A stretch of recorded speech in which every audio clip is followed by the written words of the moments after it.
कि यदा मृधे कौरवसंजयानाम्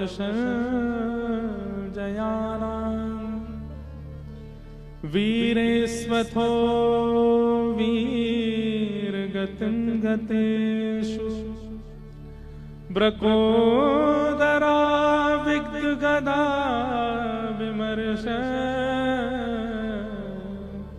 भृगनोरुदण्डे धृतराष्ट्रपुत्रे।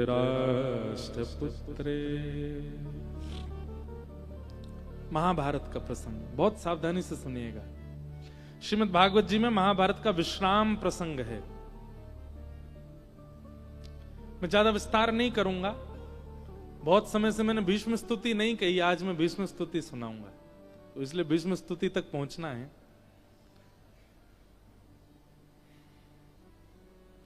महाभारत का युद्ध विश्राम हो गया, पांडव जीत गए, कौरव हार गए।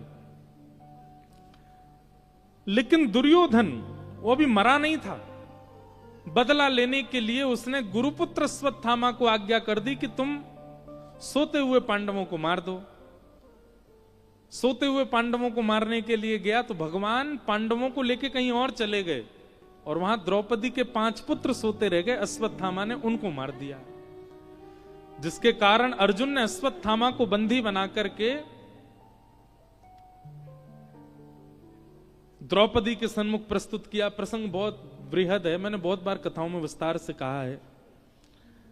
द्रौपदी ने उसको मुक्त करने की आज्ञा दी। आधी दाढ़ी मूंछ मोड़ करके अश्वत्थामा को मुक्त कर दिया, परंतु बदले की आग में अश्वत्थामा ने पांडवों के एकमात्र वंशधर, जो कि अभी जन्म लेने वाले हैं, उत्तरा के गर्भ के बालक को मारने के लिए ब्रह्मास्त्र छोड़ दिया। भगवान ने उत्तरा की रक्षा की और उत्तरा की रक्षा करके ठाकुर जी ने मन बनाया कि अब मुझे द्वारिका जाना चाहिए। अब महाभारत युद्ध हो गया, पांडव जीत गए, सब व्यवस्थित हो गया, अब मैं द्वारिका जाऊं। और जैसे ही ठाकुर जी द्वारिका के लिए निकलने लगे, ठाकुर जी के द्वारिका जाने का प्रस्ताव आते ही पांडव सब रोने लगे। कुंती ने स्तुति गाई और कुंती के स्तुति के बाद जैसे ही भगवान ने युधिष्ठिर को रोते हुए देखा तो ठाकुर जी युधिष्ठिर के पास गए, जाकर के बोले तुम रो क्यों रहे हो, क्या बात है? तो युधिष्ठिर भगवान जा रहे हैं इसलिए नहीं रो रहा था, वो इसलिए रो रहा है कि मैंने इतनी माताओं को विधवा कर दिया, मेरी वजह से इतने बालक अनाथ हो गए, ये महाभारत युद्ध में मैंने अपनों को मार दिया, इस बात से वो दुखी था। अब मुझे नरक में भी स्थान नहीं मिलेगा, मैंने बहुत बड़ा पाप किया। बहुत ध्यान से सुनिएगा। ठाकुर जी कहते हैं क्रिया करने से पहले सावधानी चित्त में आ जाए तो अच्छा, पर क्रिया हो जाने के बाद अपने आप को कोसना, क्रिया को कोसना, मैंने ऐसा क्यों कर दिया, मुझसे बहुत बड़ा अपराध हो गया, और फिर लंबे समय तक उसी के कष्ट में रहना, ठाकुर जी कहते हैं ये उचित व्यक्ति का लक्षण नहीं है। भगवान ने तो ऐसा शब्द कहा है वो मैं बोल नहीं सकता, और ठाकुर जी बोल रहे हैं तो मैं भी बोल सकता हूं, पर फिर भी नहीं बोलना।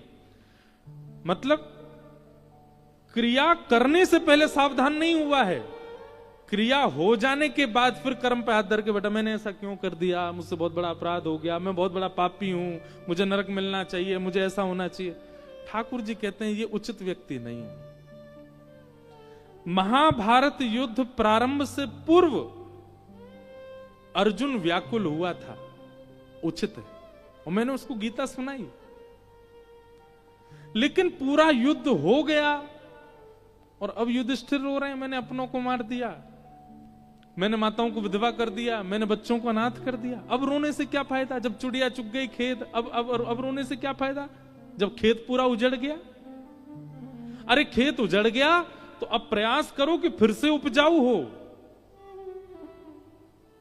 ठाकुर जी ऐसा कहते हैं, अपनी क्रिया करने के बाद उस क्रिया के प्रति मन में ऐसा भाव आना कि मैंने गलत किया, ये अच्छा है, पर ये गलत किया इसी के चिंतन में वर्षों व्यतीत कर देना, ये श्रेष्ठ व्यक्ति का लक्षण नहीं। श्रेष्ठ व्यक्ति क्या करता है? अपनी की गई क्रिया से अब मैं उसको संभालूं कैसे, अब उसका भरण पोषण कैसे करूं, इस चिंतन में लगा रहता है। इसलिए कभी कुछ ऐसा हो जाए आपसे जो उचित नहीं है, उसके बाद में गलती तो स्वीकार कीजिए, मानिए कि मैंने गलत किया, अपने अपराध का बोध करना चाहिए, पर उस अपराध बोध में वर्षों तक व्यतीत करना, आजकल के बच्चे यही तो करते हैं, डिप्रेशन में चले जाते हैं, उनको एंजाइटी होने लगती है, एग्जाम खराब हो गया तो रात भर रोते रहते हैं, कई बच्चे तो आत्महत्या कर लेते हैं। ठाकुर जी कहते हैं नहीं, ये उचित व्यक्ति का लक्षण नहीं। कोई गलती आपसे हो गई तो गलती स्वीकार करके पहला काम क्या करना है? दोबारा ऐसा नहीं करूंगा, ये संकल्प लो।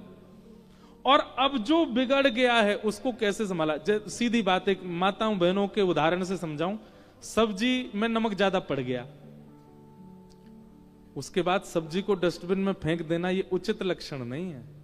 तो क्या करना है? उसमें नींबू डालो, पानी डालो, सब्जी और बढ़ा दो, कुछ दही डालो, ये करके वैसे करके उसको संभालो, उसको नष्ट नहीं करना है।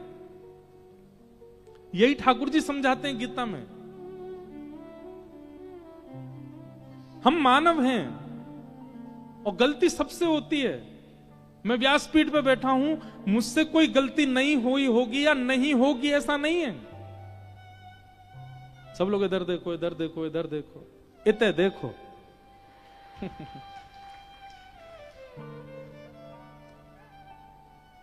गलती सबसे होती है। मनुज गलती का पुतला है जो अक्सर हो ही जाती है। और एक बात और सुनिए, किसी व्यक्ति ने जन्म लिया और पूरे जीवन में उसने कोई गलती नहीं करी तो वो कोई एलियन ही होगा, मानव नहीं था, कोई और ही था, वो किसी और नक्षत्र ग्रह का आया होगा। आप मानव हो, आपका जन्म हुआ है, पृथ्वी पर आए हो, तो आपसे गलती होगी, नहीं रह पाओगे। बस गलती करने के बाद कहीं सत्संग में सुन लिया कि ये गलत है, जो मैंने किया था वो गलती थी, वहीं संकल्पित हो जाओ, पुनर् ये नहीं करना है। बिगड़ना सवरना लगा रहता है मानव के जीवन में। कोई व्यक्ति सवरता ही नहीं रहता है। और कई बार बिगड़ाव जरूरी है, क्योंकि कई बार बिगड़ाव ही सिखाता है। हम एक बात आपको बहुत स्पष्ट कह दें, जिस व्यक्ति से कभी गाड़ी की टक्कर नहीं हुई हो उसकी गाड़ी में बैठना नहीं। जिसने एक आध बार कभी गाड़ी को ठोका नहीं हो कहीं पर, वो कह दे कि मैं पहली बार से मैंने स्टीयरिंग पकड़ी है, आज तक कहीं गाड़ी मेरे से छुई नहीं, उसकी गाड़ी में बैठना नहीं। उसको अनुभव ही नहीं है।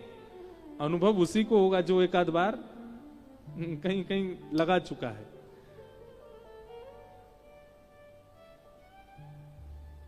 कई बार उनकी चाय बुरी बनती है जो हमेशा अच्छी बनाते हैं, पर जिनसे कभी कभी बिगड़ी है उनकी चाय, उनको पता होता है पिछली बार का अदरक ज्यादा थी, ये ज्यादा, तो संभालते हैं। इसलिए संग उस व्यक्ति का करो, संग उस व्यक्ति के रहो जिसने गलतियां करी हैं और गलतियां करके अपने आप को संभाला भी है। और जो व्यक्ति ये कह दे मैंने कभी कोई गलती नहीं करी, उससे 100 फीट दूर रहे ना, क्योंकि अभी तक नहीं करी तो अब करेगा, और अब ऐसी करेगा कि अब हमारे संग हमको भी लेके जाएगा अपने साथ। ये बहुत रहस्यात्मक बात है, इसको ध्यान से समझिएगा। बहुत बड़ी बात नहीं है गलतियां होना, स्वाभाविक बात है, पर दोहराना गलत है, उसका रिपीटेशन गलत है, वो नहीं होना चाहिए, वो रिपीट में नहीं आनी चाहिए। ये ठाकुर जी गीता में समझाते हैं।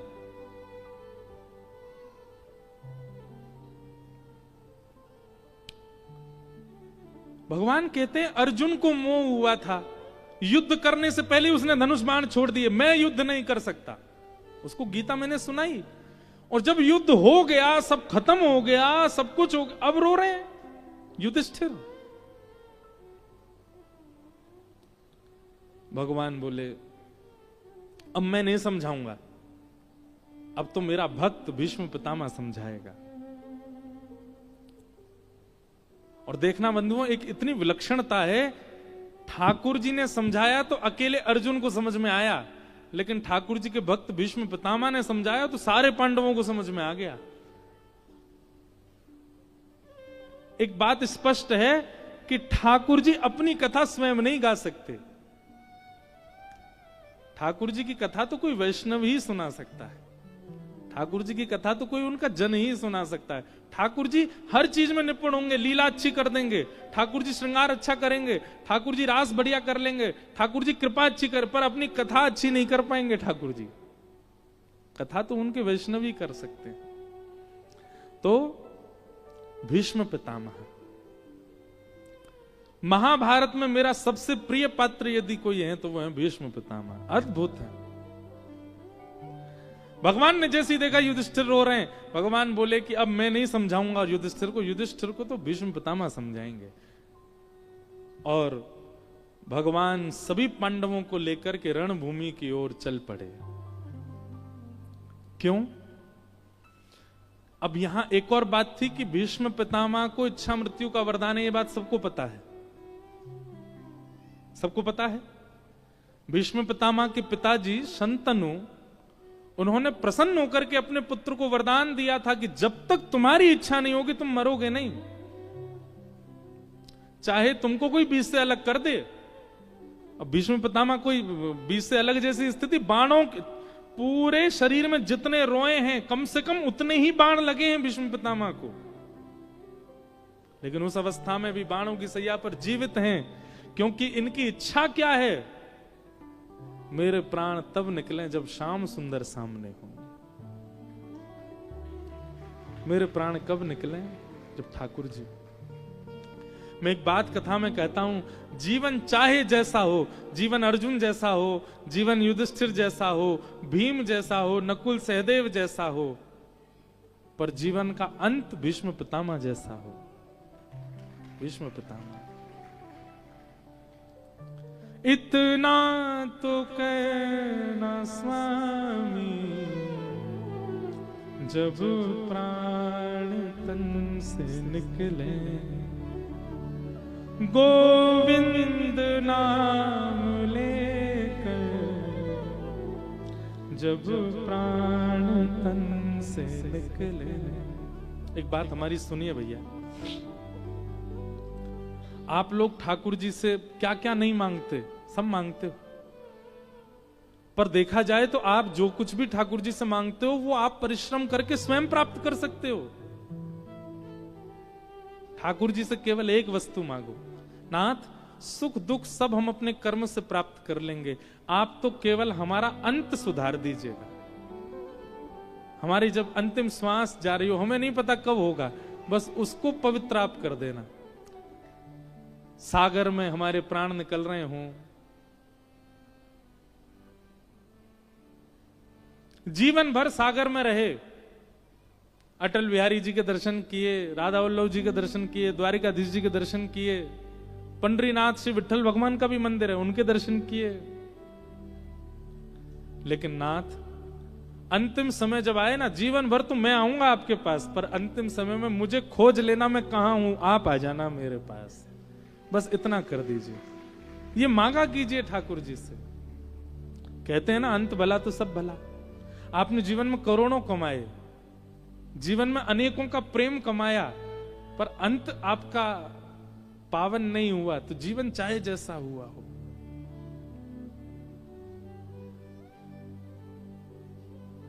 इसलिए हर दिन ठाकुर जी से यह प्रार्थना कहनी चाहिए, इतना तो कहना स्वामी, जब प्राण तन से निकले,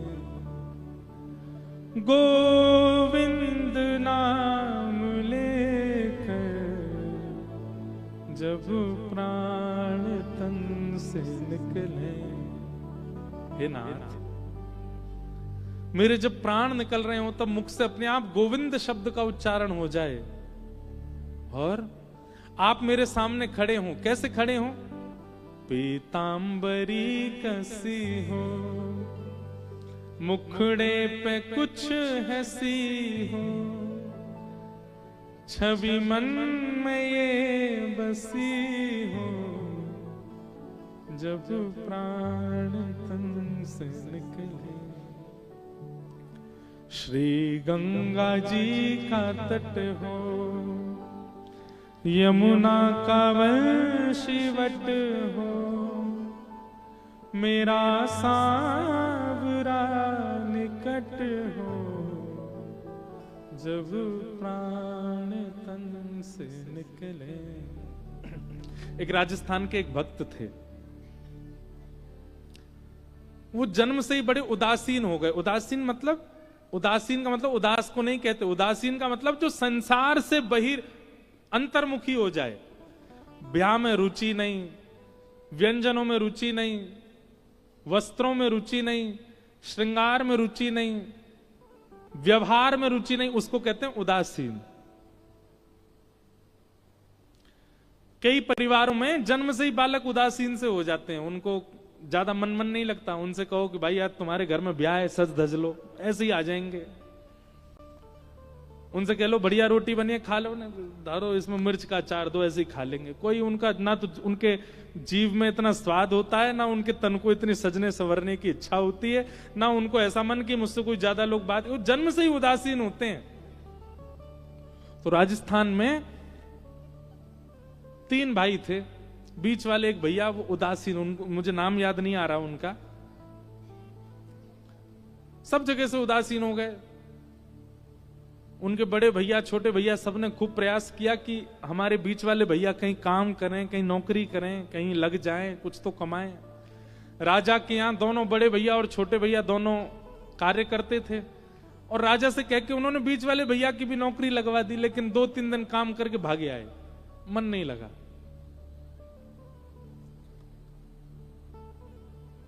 संसार कितना स्वार्थी है। घर के लोगों को कुछ दिन बाद वो खटकने लगे, कुछ करते धरते नहीं है, बस पाते रहते हैं, पड़े रहते हैं। व्यंग में एक दिन घर के लोगों ने कह दिया, बोले कुछ करते तो हो नहीं, पूरे दिन रोटी उड़ाते हो। पता चलती जब स्वयं जाते, स्वयं बना के खाते। अब उनको इतना ज्यादा ये बात पीड़ा देने लगी, अब घर के लोगों को हमारा उपस्थिति से सुख नहीं, तो हम चले जाते हैं। उन्होंने निर्णय लिया, घर वालों से कहा हम घर छोड़ के जा रहे हैं, आप लोग प्रेम से निवास करिए, हम कहीं और रहेंगे। घर के लोगों ने कहा कहां जा रहे हो ये तो बता दो। बोले क्यों, क्या करोगे? बोले कल को तुम्हारे प्राण चले गए, हम लोग आएंगे तुम्हारे शव को लाके तुम्हारा अंतिम संस्कार तो कर देंगे। बोले नहीं, जब हमसे ही आपका कोई संबंध नहीं है तो फिर हमारे अंतिम संस्कार से भी आपका कोई संबंध नहीं होना चाहिए। तो छोटे बड़े भैया व्यंग में बोले तो फिर कौन करेगा तुम्हारा संस्कार? बोले आपका कौन करेगा? बोले हमारे तो हैं, हमारे अपने, वो करेंगे। बोले मेरे श्री राम है, राम जी करेंगे। और मैंने राम कथा में सुना है कि उन्होंने जटायु का संस्कार किया था, मेरा भी वही करेंगे क्योंकि मैं उनको अपना मानता हूं। निकल पड़े घर से, सत्य घटना है। और कहीं वन में जाकर के कोई दे जाता भिक्षा आदि तो पा लेते, नहीं तो राम राम जपते भजन करते। और उनकी एक ही इच्छा थी, राम जी मेरा संस्कार करें, मेरे इस देह का। उनको यह भी पता था कि अब ये मेरा अंतिम जन्म है, इसके बाद जन्म नहीं होना, बस मेरा ये है अंतिम क्षण में राम जी मेरे सामने आ जाएं और मेरे देह का संस्कार प्रभु श्री राम पिंडदान वही करें। उसके पीछे कारण था, बोले संसार के पुत्र, संसार के बालक पिंडदान करते हैं तो संसारी जीव पिंडदान करता है तो फिर संसार में फिर आना पड़ता है। ठाकुर जी पिंडदान करेंगे तो संसार में आना ही नहीं पड़ेगा। इसका मतलब ये नहीं है कि पुत्र के पिंडदान से आना ही पड़ता, पर उनकी भावना ऐसी थी ठाकुर जी कर देंगे तो फिर जन्म का चक्कर खत्म हो जाएगा।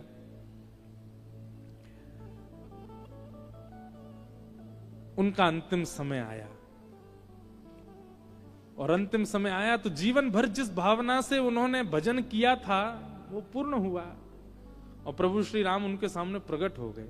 और अकेले प्रकट नहीं हुए, राम जी भी आए, लक्ष्मण जी भी आए, भरत जी भी आए, सीता जी भी आई और हनुमान जी भी आए, सब आए साथ में। सब ने आकर के एक क्षण के लिए उनको राम दरबार का दर्शन हुआ, और दर्शन देते ही उनके प्राण निकल गए।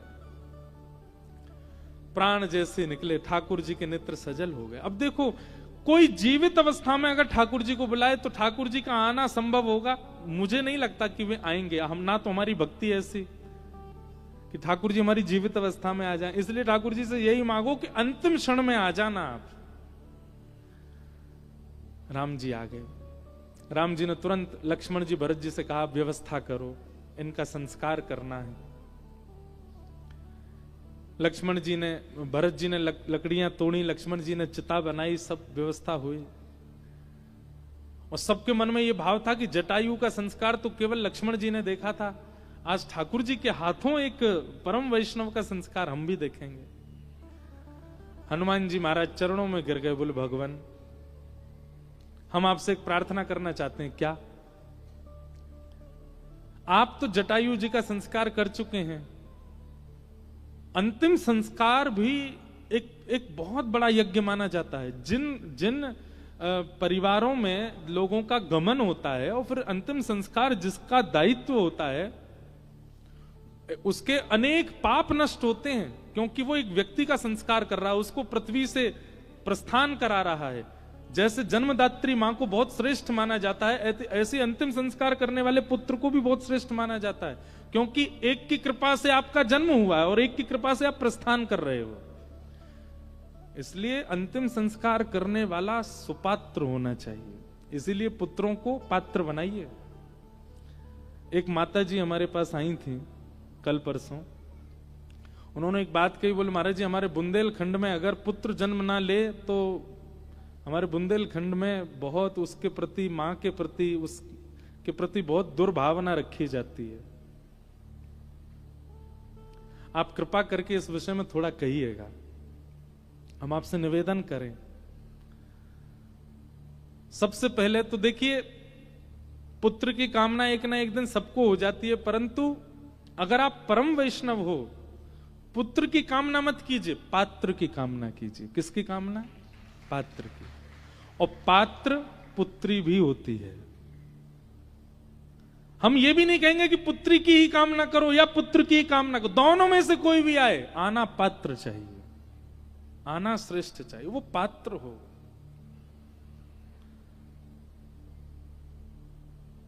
नहीं तो आजकल जैसे पुत्र जन्म ले रहे हैं ना, ऐसा कहते हैं पुम नामक नरक से तार देता है पुत्र, पर आजकल जैसे पुत्र जन्म ले रहे हैं वो जीते जी परिवार को नरक बना देते हैं, संसार को नरक बना। ऐसे पुत्र की क्या कामना करना? ये पुरानी विचारधारा, ये पुरानी भाव, इनसे थोड़ा आगे बढ़िए।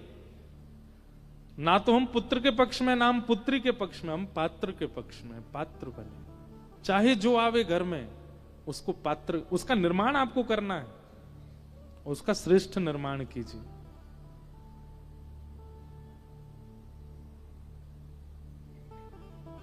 हमारी भारत भूमि वीरांगनाओं से भरी है, वीरों से भरी है, और उनका निर्माण पिता माता ने ही किया है। तो इसलिए अपने आप को बहुत ज्यादा सौभाग्यशाली मत माना कीजिए कि पुत्र हुआ, पुत्री हुई। सौभाग्यशाली तब मानिए कि पात्र हुआ।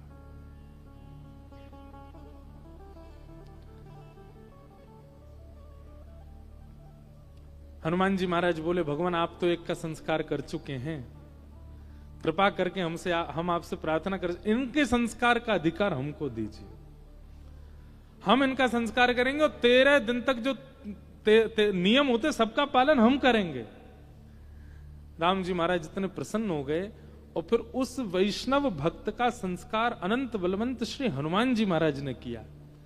जैसे ही हनुमान जी ने चिता में अग्नि प्रज्वलित करी, हनुमान जी के हाथ, हनुमान जी का नाम ले ले महाराज, भूत पिशाच निकट नहीं आवे, महावीर जब नाम सुनावे। हनुमान जी के नाम से भूत पिशाच भाग जाते हैं। जिन हनुमान जी ने चिता में अग्नि दी हो, जैसे ही उस चिता में से, अग्नि में से धुआं प्रकट हुआ, तो उस क्षेत्र में जितने भी प्रेत वायु में भ्रमण कर रहे थे, उस धुआं का स्पर्श करते सब मुक्त हो करके भगवत धाम को प्रस्थान करने लगे, और प्रस्थान करके सबको वैकुंठ की प्राप्ति हो गई। अब नियम होता है कि 13 दिन तक नियमों का पालन किया जाता है। तो हनुमान जी महाराज वहीं रहते, जहां चिता पर अग्नि हुई थी वहीं पास में ही हनुमान जी रह करके, और जो होता है पिंडदान हो, 10 गात्र हो, आदि आदि जो सबका नियम कर रहे थे। तभी हनुमान जी को जोर जोर से रोने की आवाज आने लगी। तो तो हनुमान जी महाराज ने वृक्ष के ऊपर देखा, समझ गए कोई प्रेत रो रहा है। हनुमान जी बोले, अरे यहाँ इस गांव के इस जंगल के सारे प्रेत मुक्त हो गए, तुम कैसे रह गए? बोले, जब आपने अंतिम संस्कार किया था सब यहीं थे, मैं कहीं घूमने गया हुआ था उस समय, मेरा संस्कार नहीं हो पाया है। तो हनुमान जी महाराज बोले जिसका संस्कार हुआ वो सामान्य नहीं था, उसने अपना पूरा जीवन राम जी को अर्पित कर दिया, और हमारे हाथ से संस्कार हुआ है, रुको हम तुमको मुक्त करते हैं। और 5 दिन पुरानी चिता राख बन गई है, उस राख के ऊपर सामान्य लकड़ी रख के हनुमान जी ने सामान्य लकड़ियों में अग्नि लगा दी, उससे जो धुआं प्रकट हुआ उससे भी 2-4 प्रेत और मुक्त हो गए, भगवत धाम को प्रस्थान कर गए। तो पूरी कथा सुनाने का अभिप्राय यह था, जीवित अवस्था में भगवत दर्शन की इच्छा हो अच्छी बात है, परंतु अब इस घनघोर कलिकाल में वो संभव हो पाएगा ये हम दावे से नहीं कह सकते। इसलिए अंतिम काल ही मांग लो कि हे नाथ, इतना तो कहना स्वामी, जब प्राण तन से निकले, हमारी अंतिम श्वास निकल रही हो नाथ, उस समय आप आ जाना।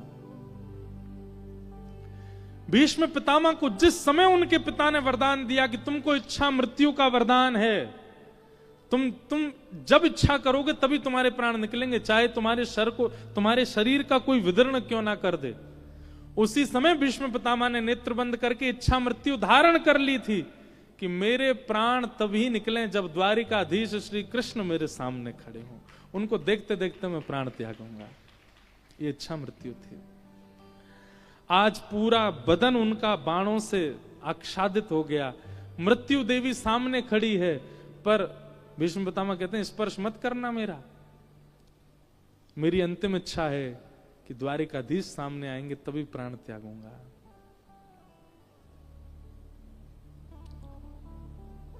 राधिका किशोरी संग रमण तुम्हारा, मुझको दिखा दो कभी ऐसा नजारा। राधिका किशोरी संग रमण तिहारा, मुझको दिखा दो कभी ऐसा नजारा। राधिका किशोरी संग रमण तुम्हारा,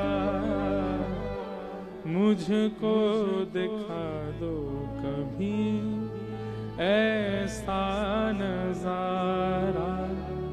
फिर चाहे मैं मर जाऊं, फिर चाहे मैं मर जाऊं, ओ फिर चाहे मैं मर जाऊं, ओ फिर चाहे मैं मर जाऊं, बसा कर नैनन में, छिपा कर नैनन में, ओ बसा कर नैनन में, सब गाओ।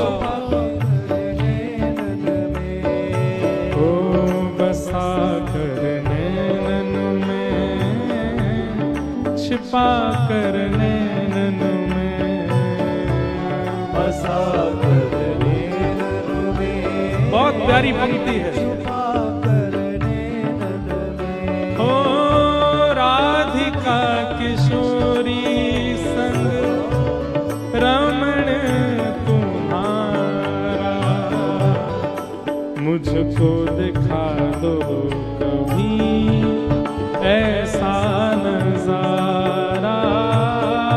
राधिका किशोरी संग रमण तिहारा, मुझको दिखा दो कभी ऐसा नजारा।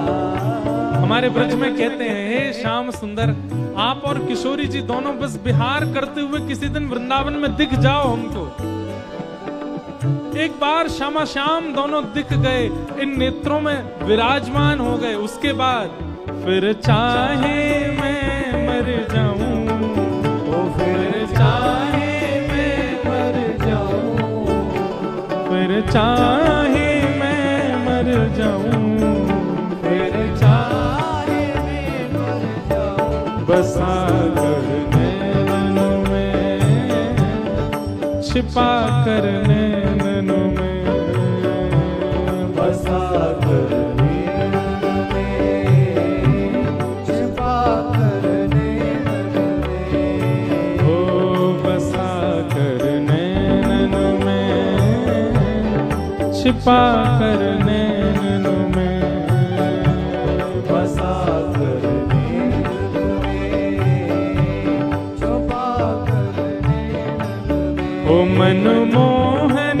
तुम्हें रिझाऊं, ओ मनमोहन तुम्हें जाऊं, ओ तोहे नित नए लाड लड़ाऊं, तोरे नित लाड लड़ाऊं, बसा कर नैनों में, छिपा कर नैनों में, बसा कर नैन में, छुपा कर नैन में।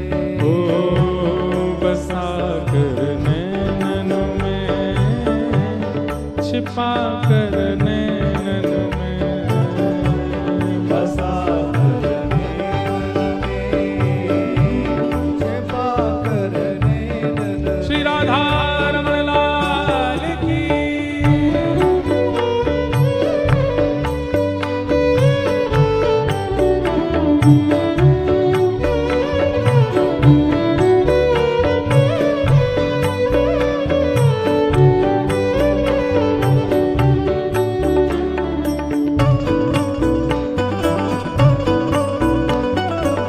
बोलो वृंदावन बिहारी लाल की।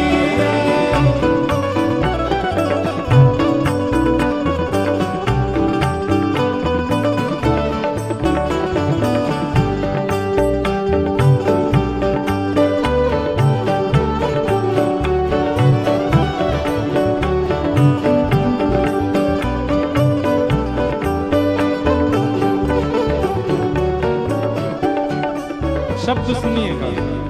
घुंघरू बनूं जो तेरी पायल का प्यारे, पल पल चूमा करूं चरण तिहारे।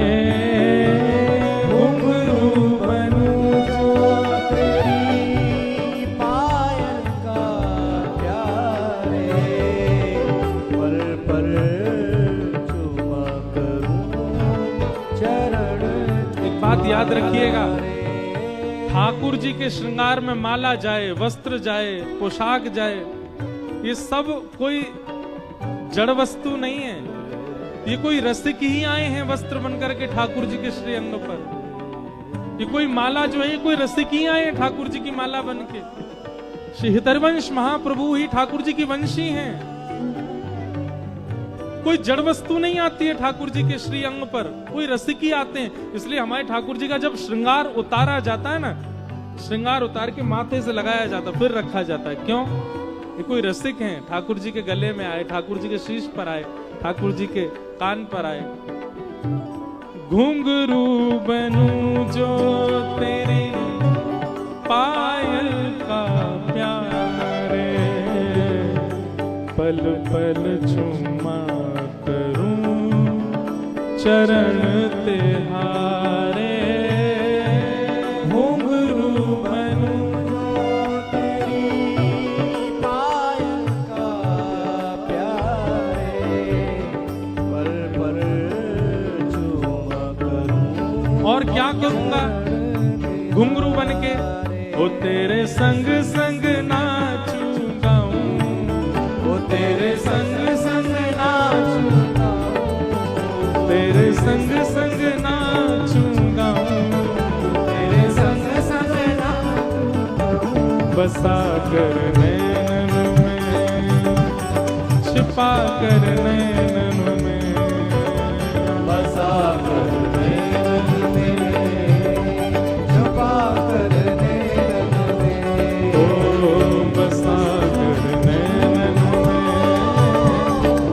छिपा कर नैनन में, बसा कर नैनन में, छुपा कर नैनन में। मनमोहन तुम्हें जाऊं, मनमोहन तुम्हें जाऊं, हो तो है नित नए लाड लड़ाऊं, वो तो है नित नए लाड लड़ाऊं।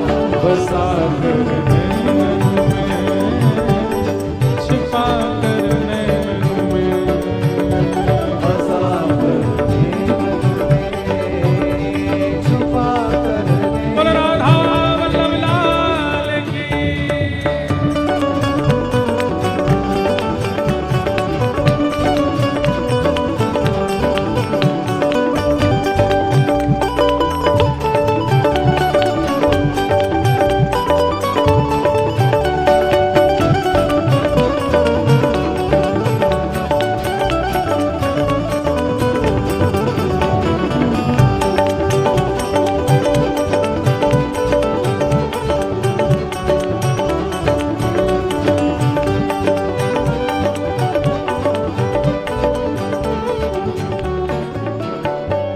ओ गीत बन जाऊं तेरी बांसुरी के स्वर का, इठलाती बल खाती पतली कमर का।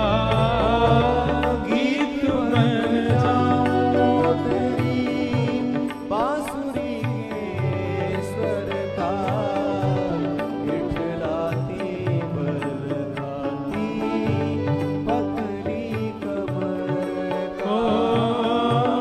गीत बन जाऊं तेरी बांसुरी के स्वर का, इठलाती बल खाती पतली कमर का।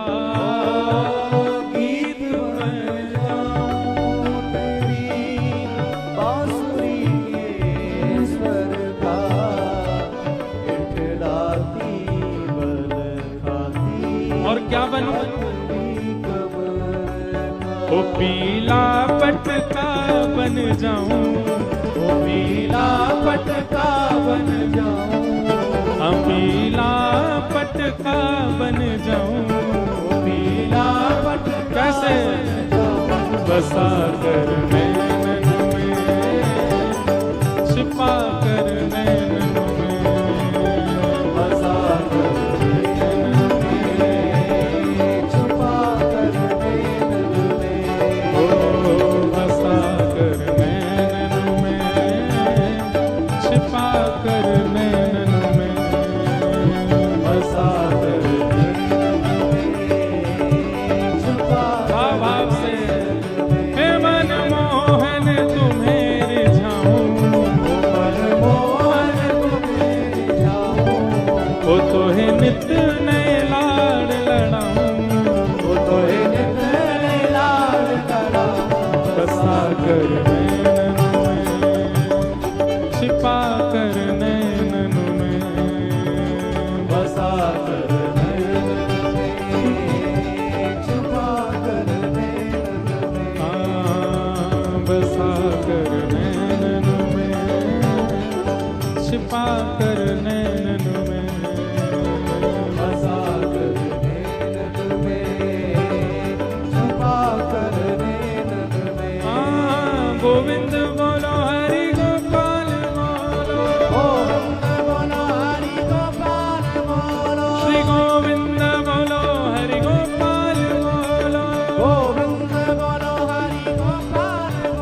राधिका किशोरी संग रमण तुम्हारा, मुझको दिखा दो कभी ऐसा नजारा। हमने बहुत कुछ देखा संसार में, पर प्रेम की यह अवस्था की हमारी अंतिम इच्छा हो जाए कि हे ठाकुर जी, आपका विहार देखना है किशोरी जी के साथ, और उसके लिए जो करना पड़े जीवन भर हम व्यतीत करेंगे। और ऐसा भी नहीं है कि आपका विहार देखने के बाद हमें जीवित रहना है, फिर चाहे मैं मर जाऊं, ये अंतिम इच्छा है हमारी। और वही अंतिम इच्छा यहां भीष्म पितामह प्रकट कर रहे हैं। पांडवों को लेकर के भगवान श्री कृष्ण रणभूमि में पहुंचे। रणभूमि में पहुंचते ही भीष्म पितामह बाणों की सैया पर लेटे थे, प्रतीक्षा कर रहे हैं कब आएंगे ठाकुर जी। और युधिष्ठिर के कारण ठाकुर जी को रणभूमि में आना पड़ा।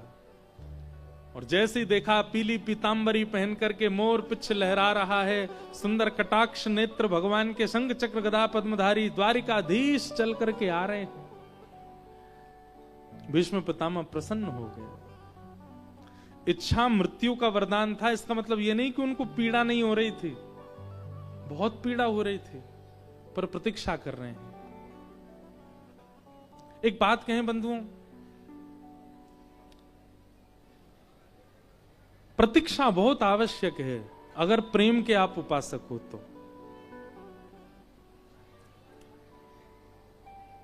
पूजा करने वालों को, साधना करने वालों को प्रतीक्षा नहीं करनी पड़ती। यहां पे नारियल बांध आओ, यहां पे लाल कपड़ा बांध दो, वहां पे वो बांध दो, इतने दिन में आपका काम हो जाना है। पर प्रेमियों को तो बहुत प्रतीक्षा करनी पड़ती है। मीराबाई ने तो एक युग प्रतीक्षा करी। पहले माधवी गोपी थी, फिर माधवी गोपी के बाद वही मिहिरा बनी, उनका असली नाम मिहिरा था। एक युग प्रतीक्षा करी। सूरदास ने एक युग प्रतीक्षा करी। पहले वही सूरदास उद्धव जी थे, वही सूरदास फिर सूरदास बने। प्रतीक्षा बहुत करनी पड़ती है, तब ठाकुर जी मिलते हैं। और प्रतीक्षा ही प्रेम है। भीष्म पितामह प्रतीक्षा कर रहे हैं, और अब प्रतीक्षा पूर्ण हुई, ठाकुर जी आ गए जैसे सामने। भीष्म पितामह तुरंत भगवान को देख करके क्या कहते हैं, बहुत सुंदर भाव है। हमारा मन है थोड़ा बहुत तो आज भीष्म स्तुति कहते हैं। आप लोग जो बैठे हैं वो सुन जाओ, जो जा रहे हैं उनको जय श्री कृष्ण। 6 बजते ही लोगों को जैसे गैया दोहनी हो।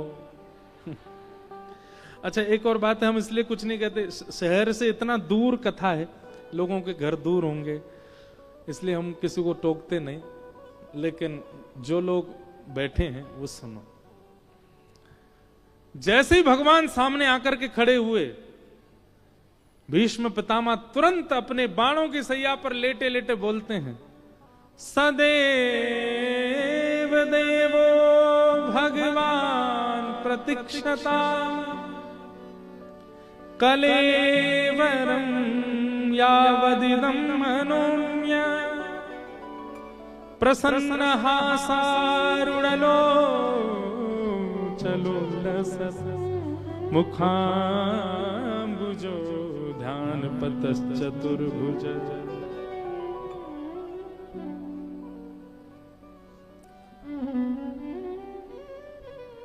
बाणों की सैया पर भीष्म पितामह ठाकुर जी से क्या कहते हैं, सदैव देवो भगवान प्रतीक्षताम। अब मेरी प्रतीक्षा पूरी हुई, अब आप प्रतीक्षा करो, खड़े हो जाओ मेरे सामने।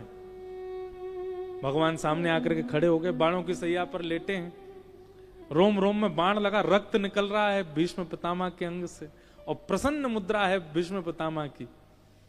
और ठाकुर जी से कह रहे हैं, बहुत प्रतीक्षा करवाई आपने, कितनी योनियों में भ्रमण करवाया, कितने जन्म हमको करने पड़े, तब जाकर के इस भीष्म पितामह के शरीर में आना हुआ, और अब आप मिले हो मुझको। अब मेरी प्रतीक्षा पूर्ण हो रही, अब आपकी प्रतीक्षा प्रारंभ। भीष्म पितामह ठाकुर जी बोले, हमको क्या प्रतीक्षा करनी है? बोले, मेरे प्राण निकलने की प्रतीक्षा करो। मुझे इच्छा मृत्यु का वरदान है, मैं चाहूं तो अब भी 100 वर्ष तक प्राण नहीं त्यागूंगा अपने। भगवान बोले तो हम 100 वर्ष तक खड़े रहे। विष्णु पितामह बोले इतने में ही घबरा गए? खुद 84 लाख योनियों में हमको घुमाते रहते हो, तब आपको बिल्कुल दया नहीं आती हम पे? और अब जाकर के अवसर मिला है, सामने खड़े हो, 100 वर्ष भी यदि प्रतीक्षा करनी हो तो नहीं करोगे मेरे लिए? ठाकुर जी बोले थोड़ा जल्दी करो,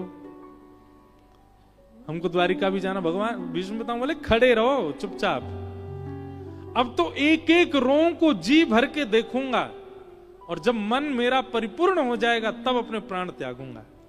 तो कहते हैं ऐसा सुनते ही ठाकुर जी का मुख मुरझा गया कि हमको द्वारिका जाने को वैसे इतने साल से, इतने समय से मिला नहीं, और अब ये भीष्म पितामह और हमको जाने कितनी देर डटा के रखेंगे। तो भीष्म पितामह कहते हैं ये मुरझाया हुआ चेहरा नहीं देखना मुझे आपका, तो प्रसन्न हासारूढ़ चलो लसत, इतना मुस्कुराइए कि आपके गाल दोनों गोल गोल गोल गोल चमकने लगे, तब प्राण त्यागूंगा अपने। मतलब भीष्म पितामह क्या कह रहे हैं? अब यहां होड़ लगी है कि ठाकुर जी कह रहे हैं प्राण कब त्यागोगे? बोले जब आपके गाल चमकेंगे। तो ठाकुर जी जबरदस्ती हंस रहे हैं, हमारे गाल चमके। भीष्म पितामह बोले अभी आनंद नहीं आ रहा ना, तो और हंसो। ठाकुर जी और हंस रहे, बोले अभी आनंद नहीं आ रहा, थोड़ा नृत्य करके हंसो। ठाकुर जी नृत्य करके हंस रहे हैं, बोले अब तो प्राण त्यागो। मतलब एक प्रकार से भीष्म पितामह के अधीन हो गए ठाकुर जी। अब भीष्म पितामह कह रहे हैं जब तक मेरे को संतुष्टि नहीं होगी आप क्रियाएं करते रहो, मैं तभी प्राण त्यागूंगा अपने। पूरा विश्व ठाकुर जी के अधीन है, पर ऐसे भक्त बने। बंधुओं देखो एक बात सुनिएगा, भक्ति वो श्रेष्ठ नहीं कि आप जीवन भर ठाकुर जी के अधीन रहे, भक्ति वो श्रेष्ठ कि ठाकुर जी आपके अधीन हो गए। भक्ति वो श्रेष्ठ नहीं कि आप ठाकुर जी के पीछे पीछे चले, भक्ति वो श्रेष्ठ कि ठाकुर जी आपके पीछे पीछे चलते रहे।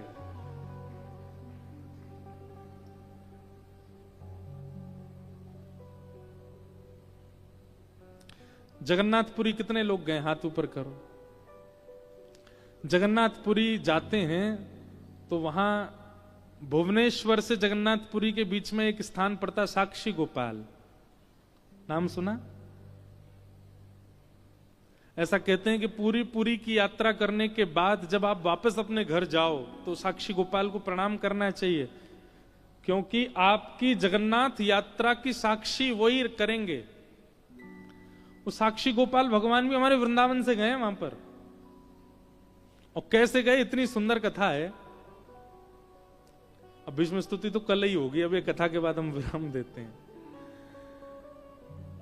आ जाते हैं, बहुत कथाएं भाव आती रहती, मैं तो कई तो कहता नहीं। तो उड़ीसा में कुछ वैष्णव ब्रज यात्रा करने के लिए आए, 84 कोस की यात्रा। और उस समय की बात है जब गाड़ी साधन नहीं थे, महीनों लगे पहले तो वृंदावन आने में, और फिर वृंदावन से 84 कोस यात्रा करी। तो 84 कोस यात्रा करने के बाद गोपाल जी का मंदिर था वृंदावन में, गोविंद देव जी के पास में। वहां रात्रि सब लोग आकर के अपनी यात्रा विश्राम किए। अब कल सबको वापस उड़ीसा निकलना था, तो रात में सब एक दूसरे को गले मिल रहे थे, सब एक दूसरे को धन्यवाद कह रहे थे, बढ़िया यात्रा हमारी पूरी हो गई। उस यात्रा में एक वयोवृद्ध थे, उन वयोवृद्ध की एक युवा लड़के ने बड़ी सेवा करी थी। तो वो वयोवृद्ध इतने प्रसन्न होकर उस बालक को हृदय से लगा, तेने मेरी बड़ी सेवा करी, तू चल मेरे साथ वापस, मेरी नातनी तेरे बराबर की है, उसी से तेरा ब्याह कराऊंगा मैं, बड़ी सुंदर है, उससे तेरा ब्याह होगा, और तू चल वापस, तेरे को उपहार में मैं अपनी नातनी से ब्याह कराऊंगा। वो भी प्रसन्न हो गया, करा देना, हम तो बैठे तैयार। जैसे ही पहुंचे उड़ीसा, तो उन वयोवृद्ध ने अपने घर पे जाके कहा कि भाई यात्रा में एक बालक मेरे साथ था और उसने मेरी बड़ी सेवा करी, मैंने ये हमारी बिटिया है, इसके लिए वही ढूंढ रखा है, उसी से ब्याह कराना है। तो घर के कई लोगों ने नाराजगी कर दी, घर के कई लोग मना करने लगे, नहीं नहीं नहीं, वो तो ऐसा है, वो तो ऐसा है, उसके पिताजी ऐसे, और घर के सब लोग विपक्ष में आ गए कि नहीं, उससे ब्याह नहीं होगा। अब वो बालक दूसरे दिन आ गया, बोला आपने कहा था ब्याह का कुछ, मैं अपने परिवार को लेके आया हूं, आप बात कर लीजिए, ब्याह कर लीजिए। अब वो वयोवृद्ध जो थे बेचारे, अब वो क्या करें, उन्होंने कहा कि ए तू पागल है क्या, मैंने ऐसा थोड़ी कहा था, अपने मन से कुछ भी बना रहा है, ये सब बातें फिजूल की कर रहा, मैंने कोई ब्याह की बात नहीं करी इससे।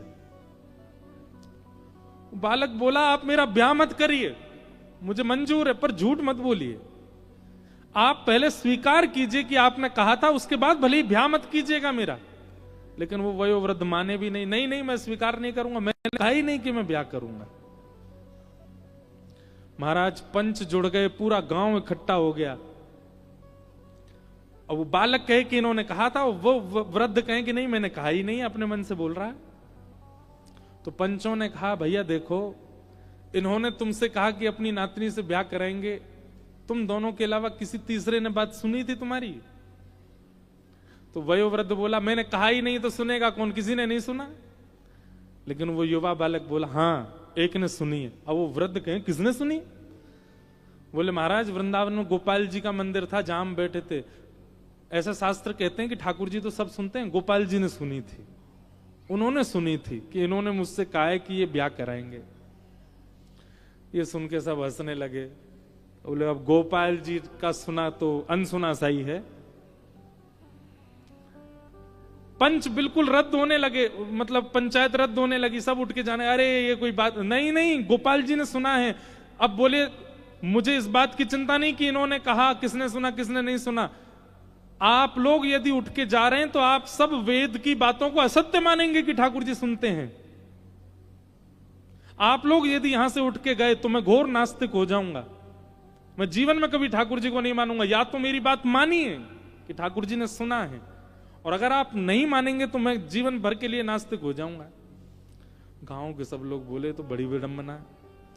एक वयोवृद्ध बोला, बोले मेरे पास एक उपाय है, रुको इसको मैं बांध दूंगा, उसी चक्र में ही बंधा रहेगा। क्या? बोले काम कर, वृंदावन जा गोपाल जी को ले आ, और वो आके यहां बोल दें कि हाँ इन्होंने अपनी पुत्री का ब्याह तेरे से निश्चित किया था, हम ब्याह करा देंगे। ठाकुर जी सुनते हैं तो चलना भी तो जानते होंगे, ले आ उनको। वो विश्वास से वृंदावन चला गया और गोपाल जी के मंदिर पहुंचा महीनों बाद, और जाकर के ठाकुर जी से बोला मुझे ब्याह की चिंता नहीं है, मुझे किसी बात की चिंता नहीं है, पर मैं आपकी भक्ति करता हूं, मुझे भक्ति के प्रमाण की चिंता है कि प्रमाण करने के लिए आप चलो मेरे साथ। और वहां जाके बोल दो फिर भले ही मेरा ब्याह ना हो पर आप साक्षी के लिए चलो। पर बैठा रहा, ठाकुर जी यूं ही खड़े हैं, कुछ बोले ही नहीं। पुजारी जी आए, कपाट चले गए, रात भर रोता रहा, मैं कुछ खाऊंगा नहीं, अनशन पर बैठ जाऊंगा, प्राण त्याग दूंगा।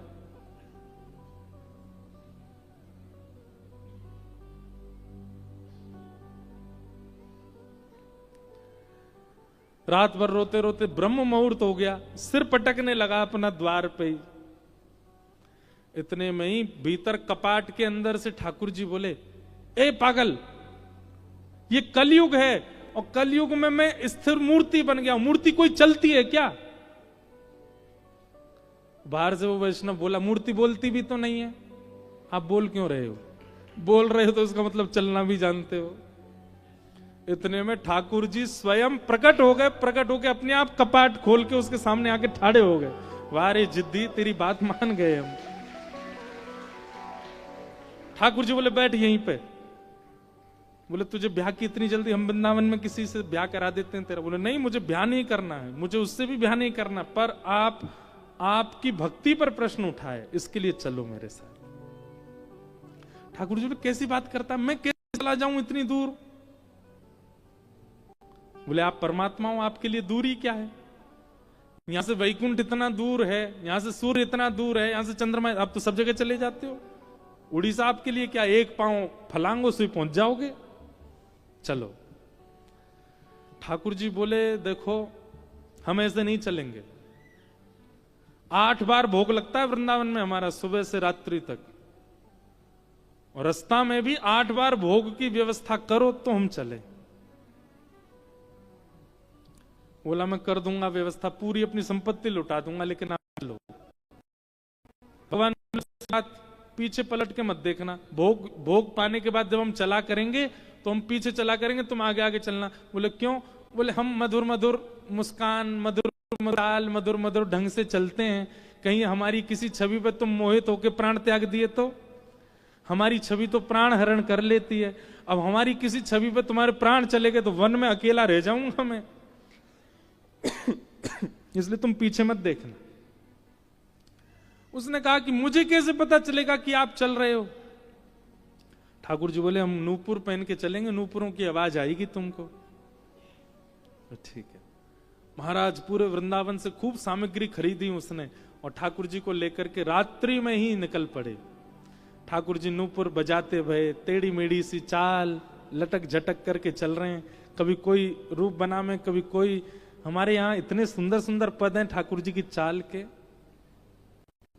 चलते सीधे नहीं है, टेढ़े मेढ़े ही चलते हैं। जैसी भोग पाने की इच्छा होती तो ठाकुर जी ने एक वंशी का रव कर देते तो वो समझ जाता कि अब इनको भोग की इच्छा है, तो वहीं रुक के चूल्हा चिताते, कुछ बनाता, ठाकुर जी को पवाता। जैसे ही उड़ीसा आया, समुद्र के तट पर पहुंचे, चलते चलते ठाकुर जी के नूपुरों की आवाज आनी बंद हो गई। रेत, समुद्र की रेत प्रवेश कर गई नूपुरों में। अब जैसे ही रेत नूपुरों की आवाज आनी बंद हुई तो उसने पीछे मुड़ करके देखा तो ठाकुर जी कोई मधुर आसन बना करके खड़े थे, कोई मधुर अपने त्रिभंगी स्वरूप बना करके खड़े थे। रूप देखते ही पहले तो मोहित हो गया, दूर से बलैया लेने लगा, नेत्र सजल हो गए, ठाकुर जी के रूप लावण्य पर वारी हो गया। ठाकुर जी बोले हमने मना किया था ना, हमको मत देखना। ठाकुर जी कितने सुंदर हैं आप। अब मेरी एक बात मान लीजिए, क्या आप यहां तक आ गए हैं, अब कृपा करो यहीं बस जाओ, अब वापस वृंदावन मत जाओ, यहीं रह जाओ। ठाकुर जी स्थिर हो गए। ठाकुर जी बोले अब हम आगे नहीं जाएंगे। बोले 5 किलोमीटर रह गया गांव मेरा, नेक और चल दो।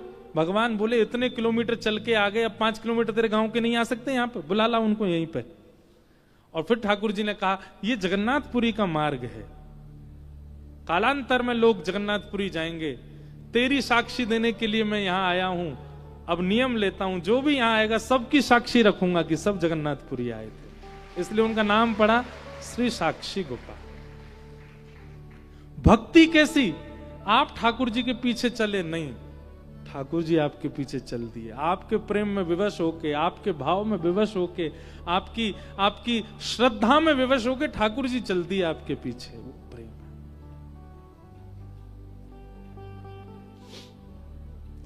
और फिर भगवान ने साक्षी दी और गांव के लोगों ने उसका ब्याह करा दिया। ठाकुर जी ने ब्याह की भी साक्षी करी। ऐसे श्री गोपाल जी। तो भक्ति की प्रधानता आपकी तत्परता नहीं, आपकी तत्परता से ठाकुर जी प्रसन्न होकर ठाकुर जी आपके अधीन हो जाएं। आप कहो मेरा प्रधानमंत्री जी से बहुत प्रेम है, सबका ही प्रेम है, सभी उनसे प्रेम करते हैं, पर आपका प्रेम तब माना जाए कि वो भी आपसे प्रेम करे। ठीक वैसे ही ठाकुर जी से तो सब प्रेम करते हैं, ठाकुर जी के पीछे तो सब चल रहे हैं, पर श्रेष्ठ वो ठाकुर जी जिसके पीछे चल रहे हैं। ये कथा क्या है? कथा निर्माण करती है श्रोताओं का। कैसा निर्माण? कि ठाकुर जी को हम लुभा जाएं, ठाकुर जी को हम भा जाएं और हमारे रूप से, स्वरूप से, स्वभाव से ठाकुर जी रीच करके हमारे पीछे, अनुब्रजाम में हम नित्यम, हमारे पीछे पीछे ठाकुर जी चलने लग जाए। ऐसी भाव। तो भीष्म पितामह भगवान से कहते हैं प्रसन्न हो जाइए नाथ। ठाकुर जी मंद मंद मुस्कुरा रहे हैं और भीष्म पितामह भगवान की स्तुति गाते हैं। इतिमते रूपकल्पिता वितृष्णा भगवत सात्वत पुंगवे विभूम्ने स्वसुखमुपगते क्वचिद् विहर्तुं प्रकृतिमुपेयुषि यद्भव प्रवाह त्रिभुवन कमनं तमालवर्णं रविकर गौरवराम्बरं दधाने वपुरलककुलावृताननाब्जं विजय सखे रतिरस्तु मेन बत्य। बहुत सुंदर स्तुति है भीष्म पितामह की। अब इसका भाव हम कल सुनेंगे। बंधुओं, कल कथा का चौथा दिवस है और कल कथा में ठाकुर जी का नंद घर जय कन्हैया, सागर में आनंद भयो जय कन्हैया। कल बढ़िया पीले पीले वस्त्र पहन के आना, भाई लोग हमारे पीले पीले स्वाफा बांध के आना, पीले पटका डाल के आना, पीलो पीलो चंदन लगा के आना, बढ़िया सज धज करके सब लोग आना। कल ठाकुर जी का जन्मोत्सव होगा और कल बड़े आनंद के साथ, देखो वसंत पंचमी भी है कल आधे दिन के बाद वसंत पंचमी प्रारंभ हो जाएगी, तो वसंत के भी पद गाएंगे, वसंत पंचमी के भाव भी सुनाएंगे और ठाकुर जी का मंगल जन्मोत्सव भी कल कथा में बड़े भाव से मनाया जाएगा। ज्यादा महंगे आभूषण पहन के मत आना, चश्मा संभाल के आना, खूब आनंद के साथ कल नाचेंगे गाएंगे, नंद घर आनंद भयो, खूब उत्सव मनाएंगे। आप सब लोग बिल्कुल सावधानी से कल आइएगा। सबको जय श्री कृष्ण। कृष्ण जोर से बोलो जय श्री कृष्ण, जय श्री कृष्ण, जय सिया राम, जय सिया राम, जय श्रीमन्नारायण। जय श्रीमन्नारायण। श्यामा हृदय कमल सो प्रगट्यो, श्यामा हृदय कमल सो प्रगट्यो, श्यामा हृदय कमल सो प्रगट्यो, श्यामा हृदय कमल सो प्रगट्यो, श्याम हृदय कुभार वृंदावन प्यारो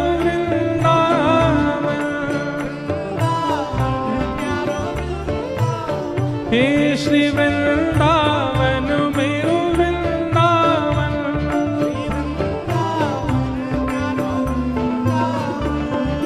हे सब सुख सागर रूप उजागर रहे वृंदावन धाम, सब सुख सागर रूप उजागर रहे वृंदावन धाम। हे रूप गोस्वामी प्रगट कियो जहाँ, रूप गोस्वामी प्रगट कियो, श्री रूप गोस्वामी प्रगट कियो जहाँ, रूप गोस्वामी प्रगट कियो, राधा गोविंद रूप निधान, वृंदावन प्यारो वृंदावन, हे श्री वृंदावन मेरो वृंदावन। भैया ये हमने ज्यादा सागर वालों को ज्यादा इतरा रहे हो आप लोग, हमने मिनी वृंदावन कह दिया तो है, ये लघु वृंदावन है तो ऐसे खड़े रहोगे। अरे दोनों भुजा उठाओ, प्रेम से गाओ। रूप गोस्वामी प्रगट कियो जहाँ, रूप गोस्वामी प्रगट कियो, राधा गोविंद रूप निधान, वृंदावन प्यारो वृंदावन,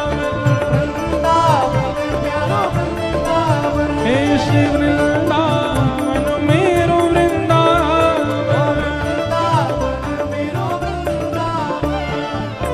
श्री गोपाल भट्ट जो के हृदय वेदना प्रगट्यो शालिग्राम, गोपाल भट्ट जो के हृदय वेदना प्रगट्यो शालिग्राम। कौन?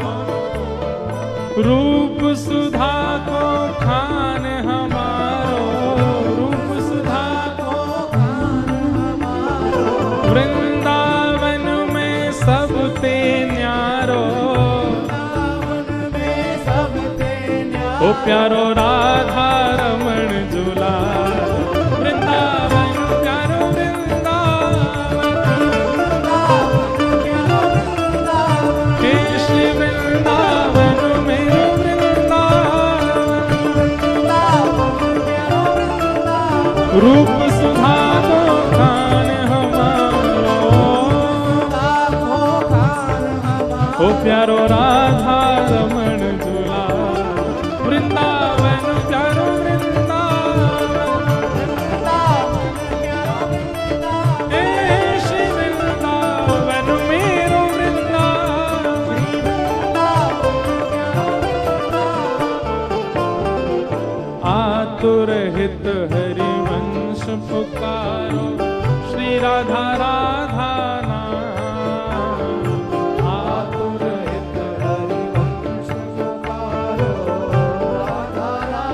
गर्जना करके कहो श्री राधे राधे जय राधे राधे हरिवंश पियारी हरिदास दुलारी जय राधे राधे श्री राधे राधे आतुर हित हरिवंश पुकारो राधा राधा आतुर हित हरिवंश पुकारो हे सघन कुंज यमुना तट आयो सघन कुंज यमुना मदन टेर वृंदावन आयो भुजा उठा के और सघन कुंज वृंदावन में भी आए मदन टेर भी आए पर ये तो सागर में भी विराज रहे हैं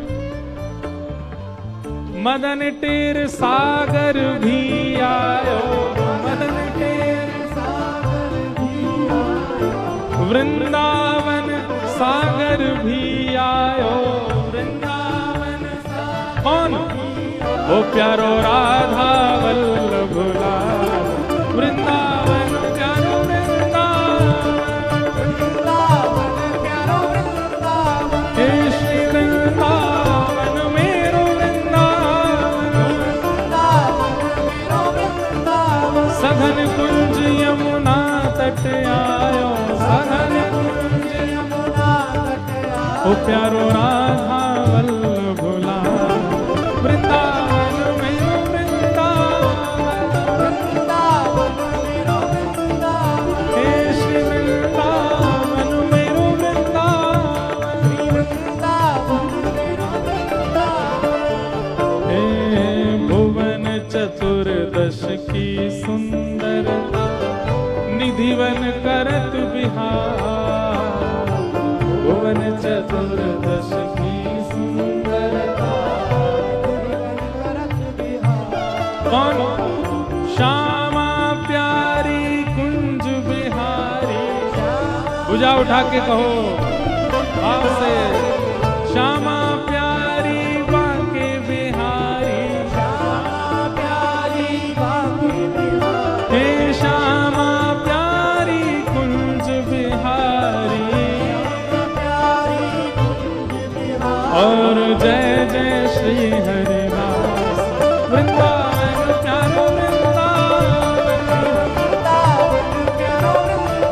हे श्री वृंदावन मेरो वृंदावन श्यामा प्यारी कुंज बिहारी श्यामा प्यारी और जय जय श्री हरिदास वृंदावन मेरो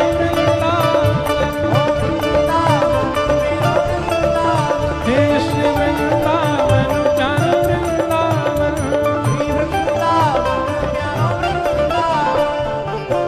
हे जिनकी कृपा से यह रस प्रकट वृंदावन अभिराम जिनकी कृपा से यह रस प्रकट वृंदावन अभिराम हे सप्त निधिन को ही उजियारो सप्त निधिन को ही उजियारो यह आनंद करवावे वारो यह आनंद करवावे वारो हम सबको मिलवावे वारो हम सबको मिलवावे वारो गिरधर लाल जी परसों तो कथा में आएंगे ही पर उनके दर्शन की एक दिन की व्यवस्था हम कुछ विचार कर लेंगे कल कथा में बता देंगे कब दर्शन हो सकते हैं तो उस क्रम से उस व्यवस्था से दर्शन करवाएंगे पर उसके लिए एक काम और है हम कथा में एक नियम रखते थे अभी हमने बंद कर दिया पर अब आज सागर में करते हैं क्या ये अंतिम पंक्ति जब गाते हैं ना और उसमें जो दोनों भुजा उठा के सबसे ऊपर उछलते हैं उसको फिर मंच पे बुला के माला पहनाई जाती है। तो लगाओ होड़ भुजा उठाओ और सुनो भैया, जिनके पाम वाम हल्के हों एक दूसरे पे गिर गिरा मत जाइयो। हमारो गिरधर लाल वृंदावन प्यारो वृंदावन, वृंदावन मेरो वृंदावन, ये श्री वृंदावन मेरो वृंदावन। जय राधे राधे श्री राधे राधे, जय राधे राधे। यहाँ नीले कुर्ते वाले भैया, हाँ आ जाओ, आगे आओ। जय राधे राधे श्री राधे राधे, विश्व भानु दुलारी श्री कृष्ण प्यारी। जय राधे राधे जय राधे राधे श्री राधे राधे, बरसाने वाली हरिदास दुलारी हरिवंश प्यारी। जय राधे राधे श्री राधे राधे, जय राधे राधे श्री राधे राधे। जय जय श्री राधे, जय जय श्री राधे, जय जय श्री राधे। बोल वृंदावन बिहारी लाल, श्री राधा रमण लाल की, श्री राधा वल्लभ लाल की।